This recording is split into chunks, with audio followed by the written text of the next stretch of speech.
This is when my world fell into crisis, because I couldn't just all of a sudden accept the gospel. If I were to do that, then I would be bringing tremendous shame upon my family. Everything my grandfather did, everything my great-grandfather did in preaching Islam was to build honor and pride in the community. If their great-grandson became Christian, then it's as if I leveled all the honor they ever gained in their entire lives. My family, my mother and father, who spent their whole lives pouring into me, if I become a Christian, I'm bringing shame to them, and I drag their reputation through the mud, and now their lives are destroyed because of my decision. And so these kinds of considerations make it extremely difficult for a Muslim to consider becoming a Christian. On top of that, there is something called the law of apostasy in Islam, that if you leave Islam, you can be killed. And so a Muslim has to think about maybe giving up his social life for sure, and maybe even destroying his family's social life. And then if you're wrong about all this, the Quran says you're going to hell.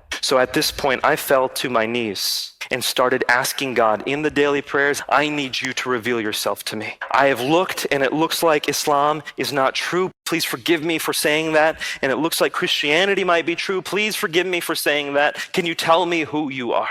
Muslims believe that they can receive dreams from God for guidance. And so they ask God for dreams for guidance. And so I asked God for dreams and visions. And I ultimately received one vision and 3 dreams. I'll give you the second dream because that was the one that was most powerful for me. In this dream, I'm standing at the threshold of a narrow door. As I look into that doorway, there's a room set with a feast. Round tables, people sitting at this feast. It's like a wedding feast, and they're about to start eating, but they haven't started yet. And I want to get into that room because I know that that room is heaven, but I can't because at the other end of the doorway is my friend David. He's also sitting and waiting. He's not looking at me, but he's kind of blocking the way. I can't get past him. And so I say to him in the dream, I thought we were going to eat together.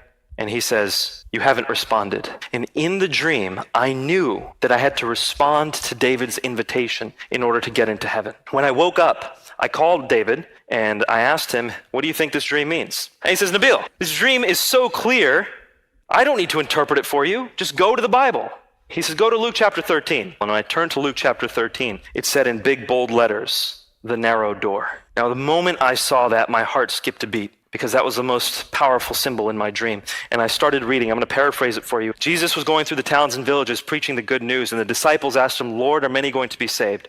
And he said, make every effort to enter through that narrow door. For many, I tell you, will try, and few will be able. And you will see people sitting inside at the wedding feast of heaven. Make every effort to enter before the owner comes and closes that door.